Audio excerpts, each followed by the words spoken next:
Glory versus Kin is going to be our first match of the day here in Asia-Pacific Grandmasters. This is Sunday once again, so we are fighting out our semi-final and finals matches today. And jumping right into the nitty-gritty, I think we should here in terms of the classes. We got the decks up here, and the unexpected three classes leaving up Paladin, Shaman, and Druid. I think we're still on 100% of those classes every single series. It's really the fourth deck that is where the artistry comes in for these players. And what are you liking about the Mage and the Priest from either side, or not liking? Well, I gotta say, after seeing the matches yesterday, where we started out saying that, well, we kind of prefer leaving Mage up compared to Priest because it seems like Priest, with all of the removal package, seems well positioned to deal with Paladin and Shaman's early threats. But after seeing the way the panouts went yesterday, I actually prefer leaving up the Priest here. So plus points to Glory. However, we do know that Priest is a deck that Kin is very comfortable piloting, so it might not necessarily work out in his favor. I definitely see your point. The Resurrect Priest in particular from Kin was looking a little bit vulnerable because with the way the aggro decks actually work out at the moment, despite it being Totem Shaman and Murloc Paladin, which to me screams low health minions. You know, Murlocs have 1 or 2 health usually, Totems have 2 health usually. Breath of the Infinite and Holy Nova should be insane against those matchups. But with the Cold Light Seer, the Felfid Navigators, and the Scale Lords for Paladin, and on the other side, Totemic Reflection and the Totemic Might for Shaman, it feels like they can quite consistently get a range of the AoE of the Priest. And speaking of, we actually have a little bit of a different matchup first. We do have the Priest for Kin, but it's not going to be an aggro deck on the other side for Glory. It's going to be the Mage, Gia. Yes, and this seems like a matchup we could have well seen on a different week. A nice, It's true. I could call it a palate cleanser, but this is the first one for the day, so could be the palate cleanser, including yesterday's matches where we saw a bunch of Shaman and Paladin mirrors. But yeah, this one strikes me as very interesting because back in the day, maybe before this meta, people would consider Mage as slightly favored against Priest as far as the data is concerned. But nowadays, I think Mage is not really running Polymorph, which I think is a big one to mess with the Res Priest pool. And Highlander mages are also cutting Bad Luck Albatross, which recently got nerfed, which was also a detriment to Priest because they never want to play unless it be diluting the Res pool. I mean, Bad Luck Albatross, it kind of works the other way as well, where a lot of Priest decks were running Bad Luck Albatross. You res it as many times as possible, and your opponent draws it as complete garbage, especially against a Highlander deck like we see here from Glory. So I think this could be a very, very tight matchup, a very close one indeed.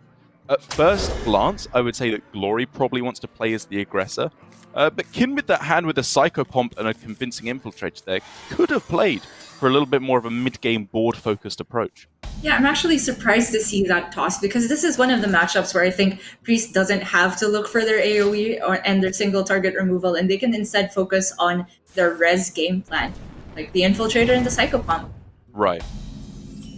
If I had to wager a guess, I'd say he's looking more for the really powerhouse mid-game cards because Psychopomp convincing an Infiltrator into Psychopomp is a huge wall. It's very difficult to get through, but it doesn't apply much pressure. So I'm wondering if instead he's trying to find some kind of a Vargoth pop-off, maybe? If he can get that in the pool, stick a Grave Rune on it, just to solidify his board a little bit more. But I do, in general, agree with you there. We could have seen a slightly more aggressive approach. Yeah. It's funny that you talk about aggression because as a deck, just the philosophy of Priest is not really to win the game, but to make you lose the game by just playing all of these wall minions, making you run out of threats. But against particularly Mage, with not only a very powerful AoE effect and Reno that also disregards death rattles, maybe they actually have to find a more pressure-heavy game plan, like you said, but the minions with that capability are very limited. There's Vargoth, and I guess the one of Sandhoof Waterbearer. You know what, though? If I start to use my deductive reasoning here and think about the way that Kin plays the game, I think back to Masters Tour Bucharest again. I know I keep bringing it up. His second place finish there against Eddie. And what I think about that is slow, grindy control matchups. That just screams Kin's style of gameplay to me. And the king of that strategy in this deck, it's got to be Galakrond, actually, I'd say. Getting that down as soon as possible and trying to just spam the hero power to generate value over and over again. I think that's a pretty reasonable way to go.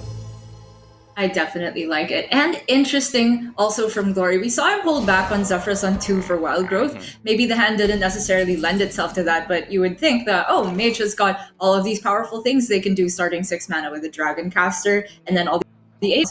But I think very, very well recognized from Glory that that type of game plan doesn't necessarily get there against Priest removal. And instead, he's already looking to go for what seems like a value plan to me, and especially using Zephyrus for the Hex, kind of a substitute polymorph to dilute the res pool, I think has a double-sided benefit.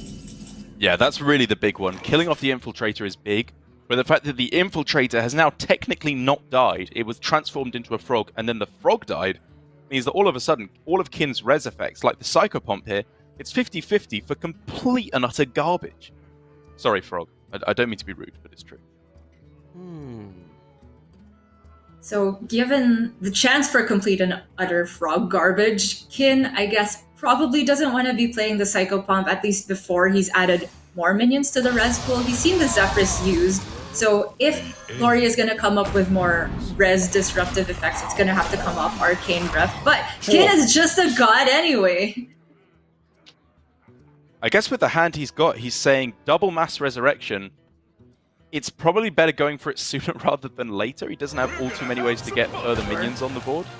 Just that other Infiltrator, I guess. Yep. Glory is now starting to pile on a little bit of tempo. And use the Reno and the Ping clear off the board. Look at the way Glory's Mage is tech. It's definitely not with Priest in mind, including, I would say, more defensive cards like Waste Warden and Rustied Raider. It's definitely more of a nod to the rest of the meta, which is Druid, Shaman, and Paladin. Maybe it might hurt him a little bit in this matchup, but looking at the rest of the hand, he's got no shortage of value. I wonder. It's interesting to think about Kin's immediate game plan here, because as far as I see it, a solid game plan to consider would just be Galakron on this turn. The battle cry is likely to not be that good, admittedly. Well, and then next turn, you can go for the Plague of Death if they play a big Alex turn. I was looking at using Penance with Galakron. Make sure it kills Reno. Sure. But Kin actually just rips the Maz Resurrect here. There's a frog. That's probably the average outcome to get a frog. Maybe he's looking at the matchup knowing that Mage is probably still favored even in this meta, and saying that saying that he needs pressure consistently more so than value, because Mage value is a lot faster than Priest value if you're just spending 2 mana a turn to generate a random minion, and there's a lot of whiffs in there. Maybe it doesn't always get there. Very, very true.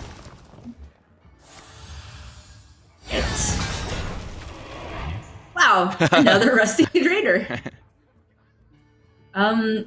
That one is a decent roll because it can take out the other half of the left Kartuk, but the Stormfight Commando definitely not looking too great. 2 health stat line, very fragile against Priest. And this is going to be a very key part of the game for Glory here. It's about just trying to toe the line without going overboard in terms of minion development. You want to get as close as you possibly can so that you're still threatening to push a lot of damage, but not so close, or not so far over, I should say, that they get a huge Plague of Death and just wipe out your board. I would say at a first guess, this looks pretty good to me. He's still got plenty to throw down on the next couple of turns with Power of Creation, Conjurer's Calling, and Kalagos.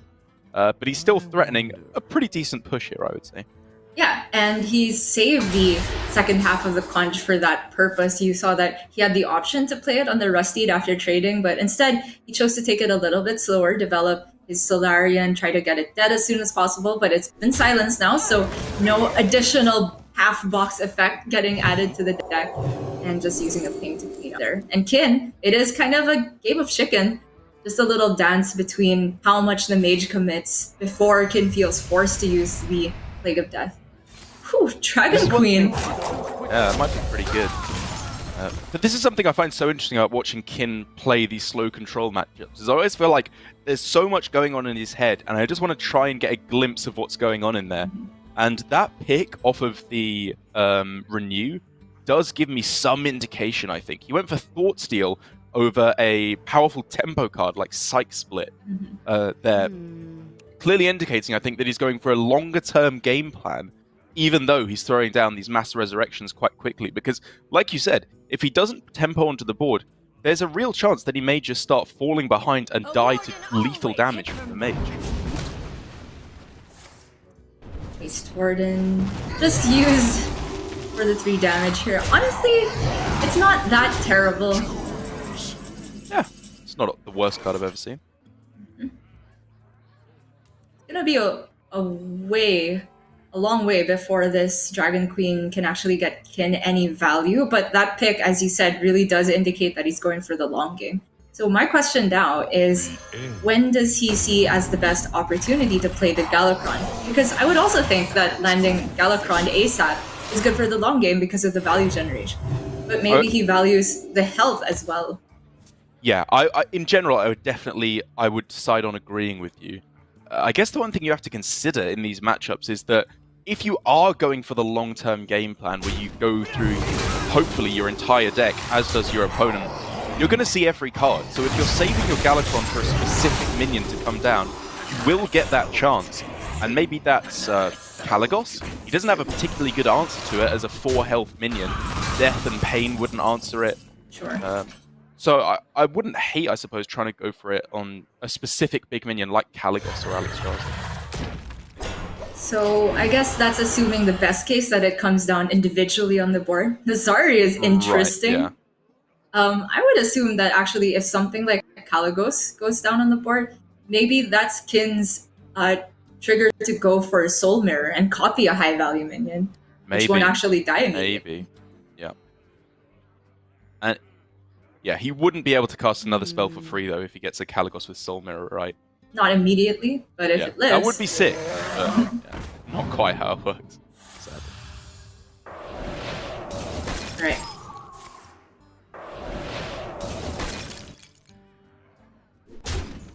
So Glory here had an opportunity to use Conjurer's Calling on the Waste Warden, which was pretty good. I would say get 2 5-drops at the cost of your 3-1. But he prioritizes clearing off the Skeletal Dragon, which also makes a lot of sense to me because that's one of Kin's best value generators. And it's just a 1-of in the deck.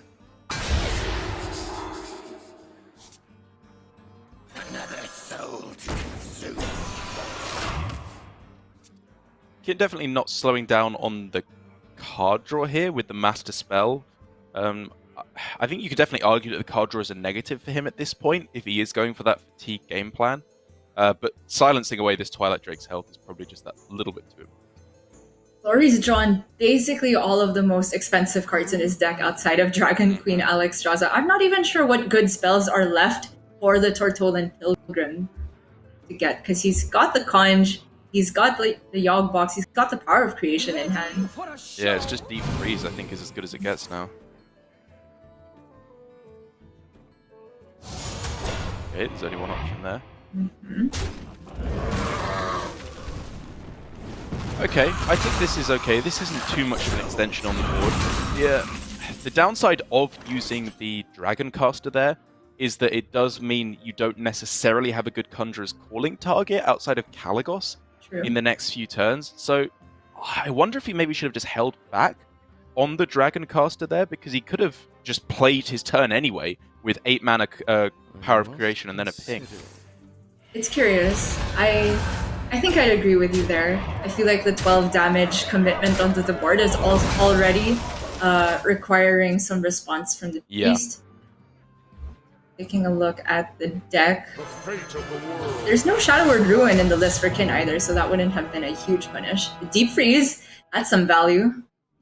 But this is just what I mean about the players, Glory in particular, having to toe the line between just going that little bit too far.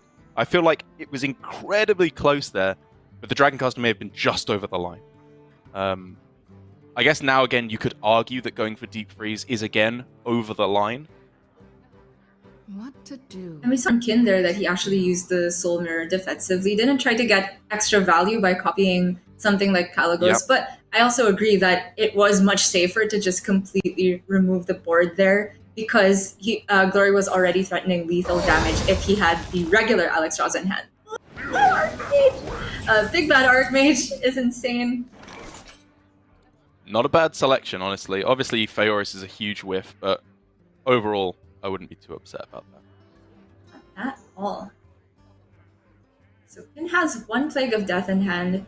If he was really brave, he could just go for the counter development with his Alexstrasza, which is already active somehow. But again, it's weak to Glory having regular Alex in hand. He's forced to rip the Plague of Death here.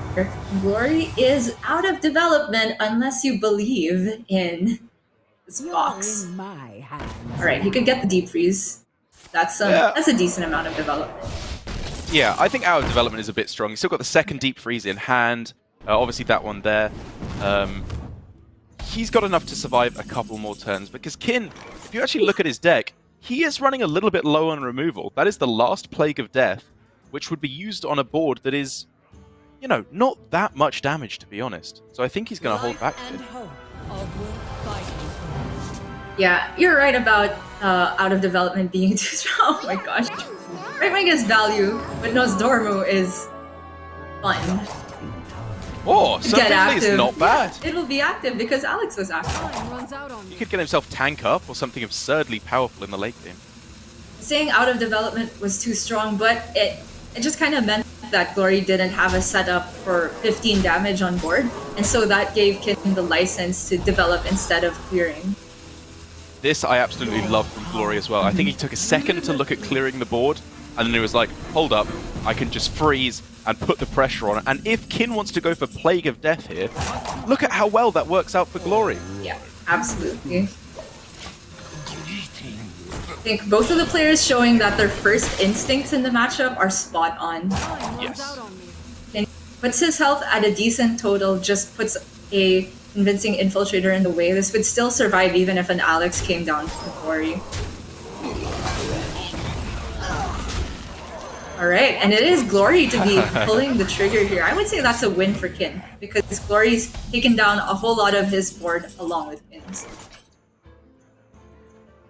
Yes, yeah, I agree. I think it's close, because Kin does not necessarily have that many powerful threats yet, but the threats are starting to look much more lacking for Glory than they are for Kin. My first instinct looking at this hand from Kin is maybe take this turn to play Nazari. It heals him all the way back up, and that's probably the safest it's going to get. But that work could be quickly undone by an Alexstrasza, and suddenly he's spent the whole turn just playing a 4-12, maybe a bit too slow. It might be a little bit too greedy here, but I'm thinking of going like Hero Power with Finley, and then Hero Power Finley, and then your new Hero Power plus a Bone Wraith. But I guess Kin here may be just saying, I don't want to play Finley for the whole game because I have a better Hero Power anyway. Sure. Seems a little bit off, but you know, Kin made this play before where he held Galakron even when it could have gotten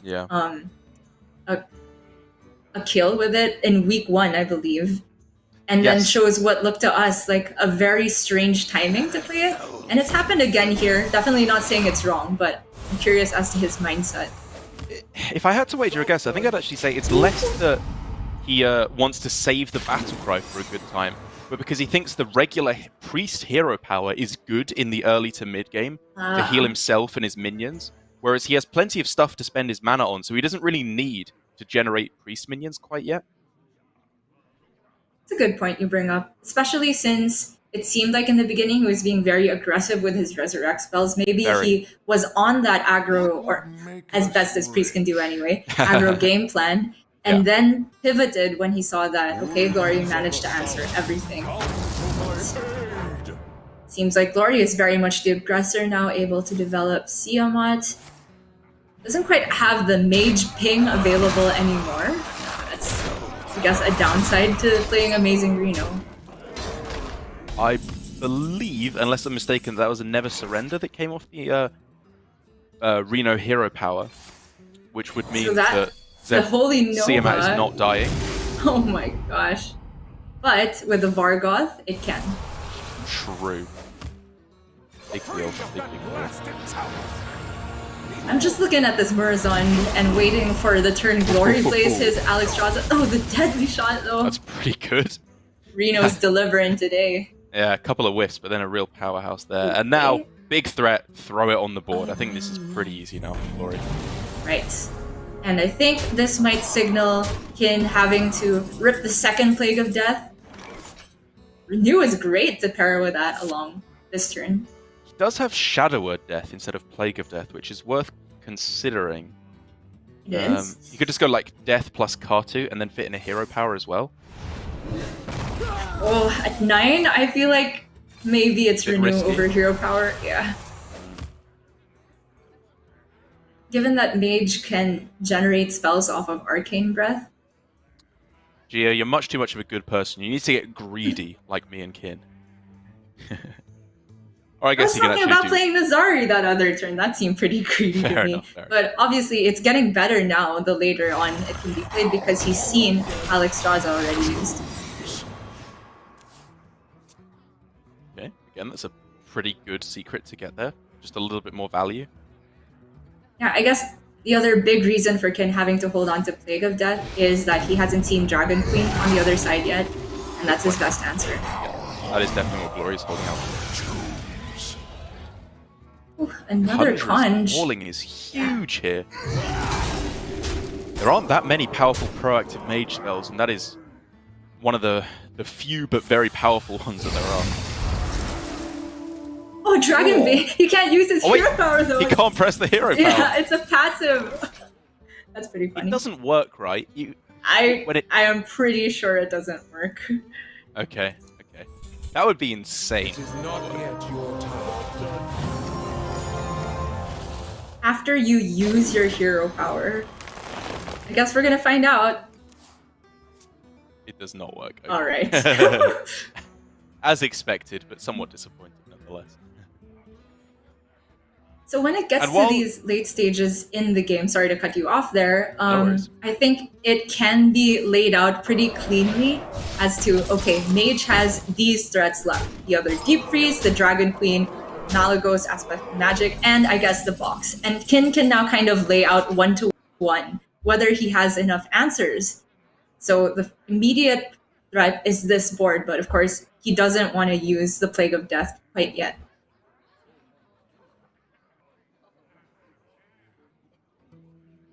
So if he plays Mirror's here, it will just play Deep Freeze, which probably isn't good enough.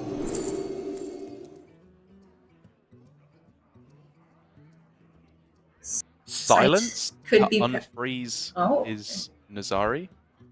Okay, look who's being greedy now. I was looking at Convincing Infiltrator with Psyche Split on the following turn, but he is staring down a very large board. That is very greedy indeed.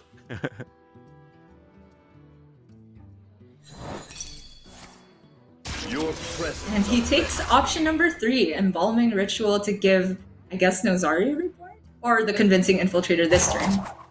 Yeah, well, if he's going for Plague of Death, then I can understand why you wouldn't take Silence. And it probably just has to work. Alright, so he's ripped it now. We see Glory already reaching for the box. But he drew the Dragon Queen this turn. Problem So is... he can still play it and hold one dragon back for Malagos? True. And probably an 8-drop plus a random dragon is still more than enough pressure, so I like that. Yeah. Oh, another Alex! Wow. But the big old whelp, he's down to... They're pretty both good. down to 2 cards in deck. Yeah, maybe he just holds on to the Whelp for the whole game to activate Malagos. Or not. Okay, holding on to the Alex instead. So, no good answers for board as we see it. So does he have to rip a Mass Resurrect and hope to get a bunch of taunts? Think this is your time? Oh! Is this not just lethal then? With the Alex to face and the Frostball, lethal for Glory. And, you know, for Kin, you definitely can't expect an Alex on the other side, the second one. But that felt like a really anticlimactic ending for me.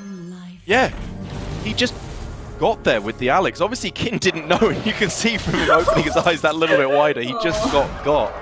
But like you said, he just didn't really have quite enough answers in the mid stage of the game there. I think you could definitely argue on that final turn that it should have been Mass Resurrection instead of Murozond. But this is very much letting Caster Vision get to me. because I can see that he's just going to die if he goes with this play. Right. It has to be like exactly Alex Straza for him to die there. And so from his thinking, it's, wow, this is a really good Murasond. I may never get this for the rest of the game. He needs to milk all the value that he can out of his cards. And it just didn't work out for him there. It was an unfortunate ending. But say what you will. I think he probably made the best play on average. Yeah, I would definitely agree. And if I'm going to be very nitpicky, I guess what I was concerned about was the use of the second Plague of Death. Maybe that could have been the Mass Resurrect turn when it's not as much damage staring down at him on that board. But again, I would defer to Kin in this case for finding the best priest lines because he has so much experience on this deck. And, in an alternate universe, I would have loved to see that game go the distance. Nice palette cleanser after all of these aggro matchups. But game one will go to glory in an unexpected, abrupt ending. I will also defer to Kin on this one. There are so many things you could argue. The Galakron should have come sooner. The Galakron should have come later. Was also an argument. You should have used the Mass Res sooner. Should have used the Mass Res later.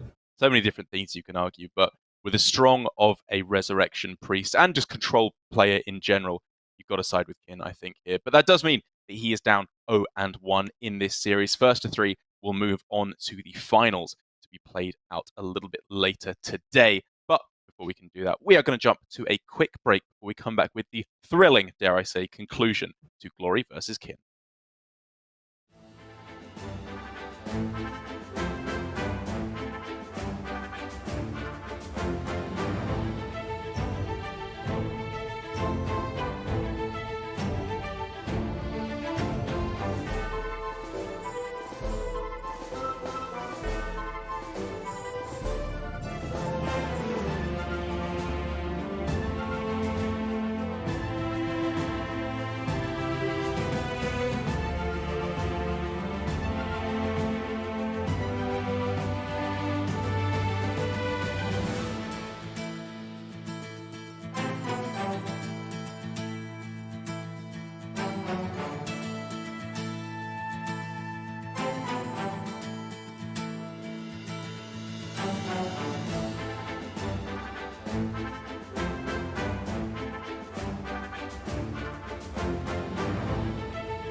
Hello and welcome back to Hearthstone Grandmasters here on our final day of the week. We are halfway through Glory versus Kin, and it was a bit of a strange end there to one of the matchups that me and Gia were kind of looking forward to, despite the fact we only found out it was being played half an hour ago, which is the Mage versus the Priest. Two of the more powerful decks in the format, given that, once again, if you're just joining us for the first time, Shaman, Paladin, and Druid are the three decks that are left unbanned every single time, given that this is the 10-class format week. The fourth deck is really where you have the choice. We're seeing a bit of Priest, bit of Mage, bit of Hunter, bit of Warlock, but it has been mainly, it feels like, the Mage and the Priest that are being left up. And due to, you could argue an oversight, but I would argue more just a kind of unfortunate outcome for Kin. He is unable to take the win in that one, but it does still mean, of course, he's able to line up the Priest again, which surely has to be in a good spot, right, Gia?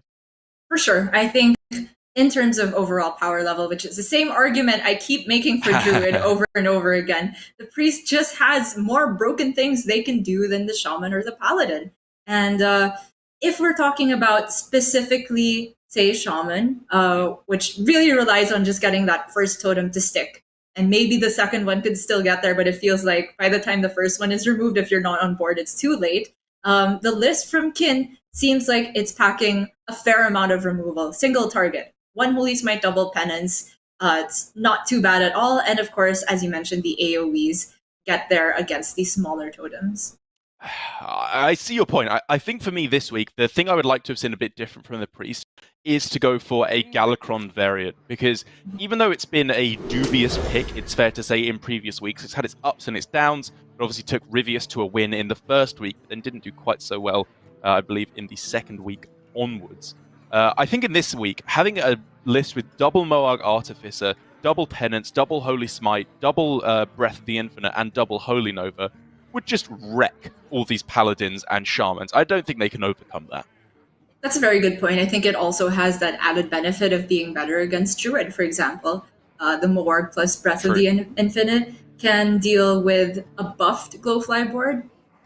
And unfortunately, I guess, for Kin in this case, he's not quite got any single target removal in hand just yet. But he's got double AoEs. Wow. And he's actually got, I would say, a deceptively decent hand. This looks very weak at the moment, with just a 1-drop, a 3-drop, and a 5-drop in a Murloc deck. But if you look at how this shakes out, especially with the Tide Hunter coming down on 2, he can set up for a 5 Murloc board buff on 3 with the Cold Light Seer that just survives a Breath of the Infinite. Right. And so if you're Kin, it's way too awkward to commit one Breath of the Infinite here, because that puts the Holy Nova a farther turn away. So it looks like he's just going to be a sitting duck for now. The one saving grace for him is that, I was going to say no attack buffs just yet, but the Felfin Navigator for Glory, even Glory knows it. He's just drawn the curve. He has, but Kin, arguably in response, has also drawn the curve. All the Murlocs down to 1 health this turn, and then next turn, all the Murlocs up to 2 health with the Felfin. But knowing Holy that Nova for just Glory obliterates that. It does, but look at this top deck from Glory. Knowing that Holy Nova is possibly a punish, or the second Breath of the Infinite, does he just cash in more damage with War Leader instead, which has that added benefit of being 3 health? I love it. I think it's very good recognition from Glory. All the AoE that from Priest that deals 1 also deals 2. Yeah. And while it's not lethal, and very likely won't be lethal on the next turn, it does give outs, I think, to Glory here, to just be able to run away with things. Right. Scalelord coming down on 1 minion doesn't look too terrible here. Yeah. You could make an argument for Felfin just to get an immediate attack buff. I think you can make an argument for Fish Flinger, actually, because you're fairly likely to get a 1-cost Murloc, and then you can throw down Hogsteed as well. This goes a little bit wider. Looking like he's reaching for Coin Cartude, hoping that there's no good answers. You can see the Hench Clan Hogsteed is not a Murloc itself, so the Rush will not get the attack buff, but the Death Rattle will. So yes, that means that Glory's going to have to commit either the Felfin and then War Leader into the first half, and then Hogsteed. Is this not just a bit misdamage this way, or he's particularly wanting to preserve the Divine Shield? That's the argument for this. And also get the buff on the Death Rattle. Yeah, I think that's a good argument for missing 1 damage. Yeah, I agree.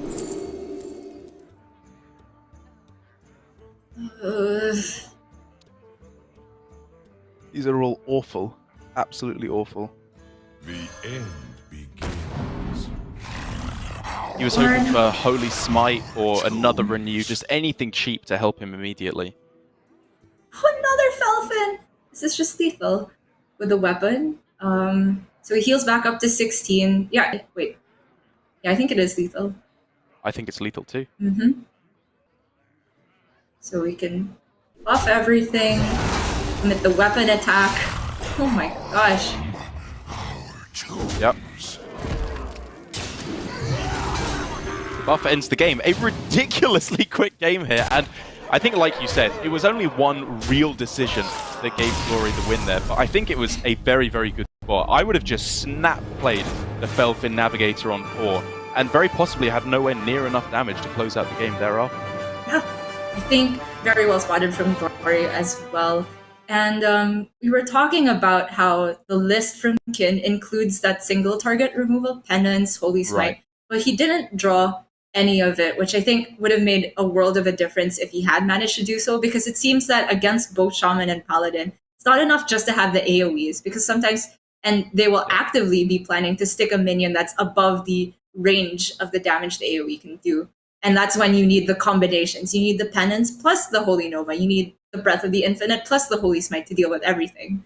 And pieces didn't come together there for Kin. But maybe that is one of the weaknesses for Priest that Glory is exploiting, thus explaining why he left it up. I think it's one of the weaknesses of Res Priest. Everything just comes a little bit too late, because I don't think you can argue there that Kin got a bad hand. He got double AoE at the start of the game, and then he got the coin Kartu, resed it again. It was like a powerful bunch of turns he was playing, but it just wasn't enough to stand up against the might of the Murlocs. Maybe if we'd seen a couple more 1-drops that we see in the Galakron version of Priest, or the Moag Artificer as well, could have helped him out. But with this version, it's looking like it's going to be struggling. But even having said that, I wouldn't be surprised if we see it queued up again. It is going to be, however, a good old Shaman mirror, where War Axes are played more often than they are in Warrior. Mm-hmm. And we see the keep of Serpent Shrine Portal from Glory there, I think is very, very heads up when you're going second. You shall not pass. Yeah, being able to swing back the board is just so crucial in this matchup, and that's basically one of the only ways that you have to do that in the entire deck. And already, turn 1, an interesting decision point for Glory. How much does he want to commit? Of course, if you play 2 1-drops, you're shutting off the coin Serpent Shrine for turn 2.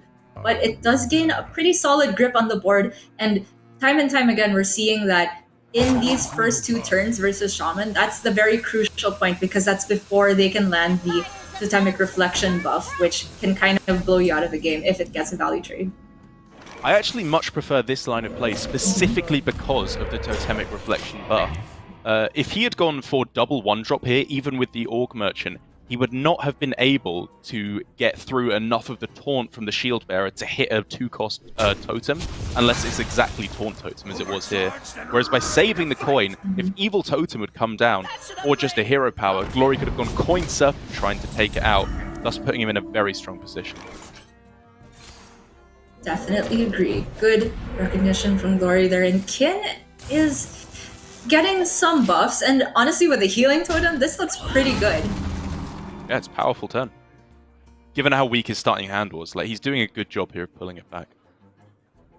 Hungry Crab, the tech of the week because of the abundance of Murloc Paladins, but I don't believe that Kin is running the Sludge Slurper in his Shaman, so it won't be landing on any good targets. Let's see what's in the box for Glory.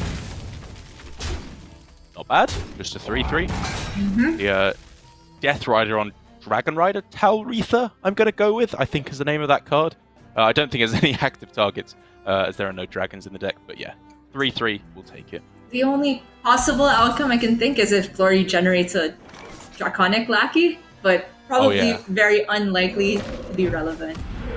So that's the entire game plan now for Glory, just for style points, to hit the Draconic into the dragon. Well, bad news for you, Derek. You didn't have the time. Damn it. Never lucky. Speaking of not having things, though, Kin is just out of proactive resources. He's got 2 payoff cards, and even the Flame Tongue, you could argue, is a payoff card. benefiting from minions that you have stuck onto the board. He's got one lightning bolt to help him, I suppose, clear off this evil totem. Never mind, unless he rolls spell totem. I also really like expending the coin here to go for a hero power totem. I think you want to start getting these down as soon as possible and buffing up the health, so as soon as you get a good benefit card like Axe or Totemic Reflection, you're miles in the lead.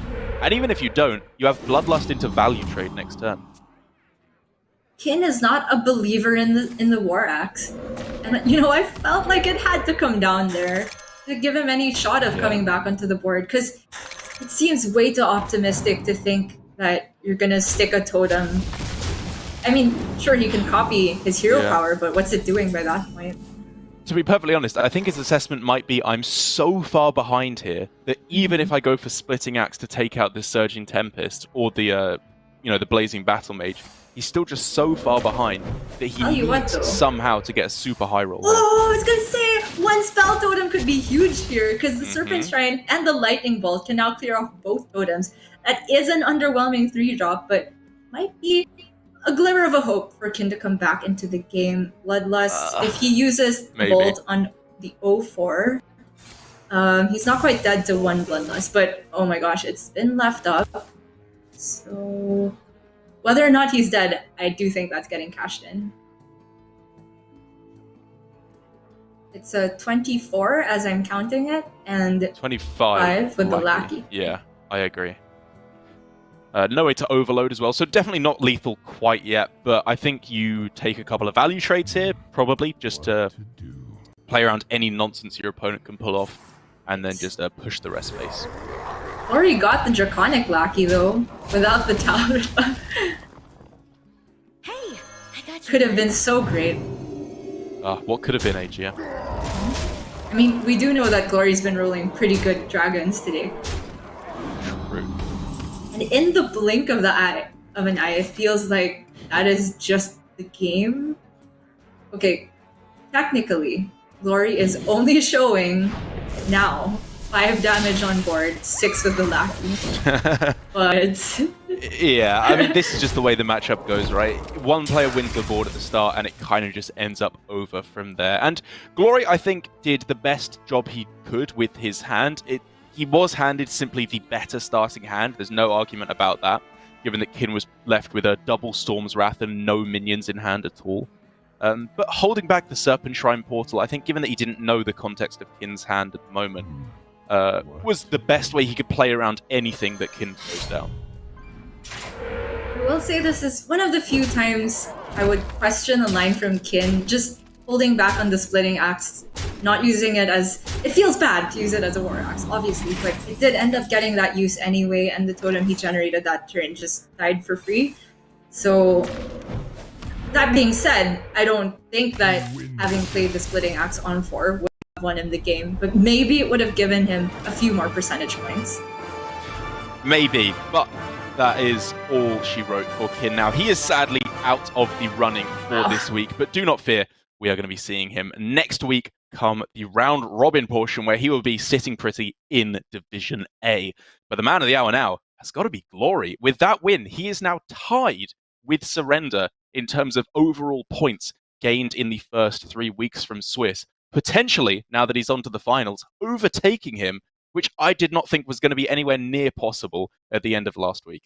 That's right. We were just singing Surrender's praises over and over, as all the casters do over and over. But yeah, Glory just blindsided us. And you know what? We should have seen it coming. So much consistency in the first 2 weeks. And then the fact that he made his 3rd top 8 in the row, you could say the same for Kin. But Glory, I think sailing through the top of the bracket a lot of the time also just is really impressive. And I think he's got a very good shot to make it all the way to becoming champion. Although I would say that if I had to make a prediction, I'm thinking Blitzchung has what it takes this week. Well, we'll have to see, taking a look at the bracket, what is coming up next. Obviously, Blitzchung, again, is really the exciting story that we have this week. He is going to be up next versus Possessi. And again, if he wins this series, he is in Division A. If he loses, he is not, and Chonsu will take the spot. This isn't like over in Europe where they have complicated tiebreakers and all that nonsense. Nice and simple here, good old-fashioned Hearthstone. And I agree. I think any of these players are in with a good shot of taking it through to the championship. But Glory, again, with his very, very strong play this week, is looking so much more on form. I wonder if it's to an extent because there's a little bit less on the line this week, given that he's guaranteed to get Division A anyway. He's only really playing for pride in terms of finishing #1 overall. And maybe last week's the pressure was a bit much for him. But he's just playing really, really strong Hearthstone game after game this week. Yep, the War Leader off curve for more damage, I would say, is the strongest Hearthstone I've seen today. And no detriment to Kin, though, because I think the majority of his lines were very, very good, as always. And just looking at this top 4, it's great to see both Possessi and Kin making it all the way up to top 4, because these are our 2 new Grandmasters. Kin, in particular, finishing, I think, with a total of 11 points, well beyond the majority of GMs across all regions. It's very impressive. Yeah, the only criticism I think I could have of Kin is just that his... I mean, it's almost a good thing for him, but it worked out badly here. It's how good he is with these late-game Resurrect Priest decks that you thought, oh, this just has to be good. It's an insanely powerful deck. I always win with it. And then it comes into this week, and I think a lot of the other players realized maybe it's not so strong in this actual metagame with Murloc Paladin and the Totem Shaman, and therefore left it up and preyed upon his own over-reliance on the Resurrect Priest. So maybe a slightly different build would have been better there. But either way, that is now done and dusted. We are moving on to the match I'm most excited for this week, Possessi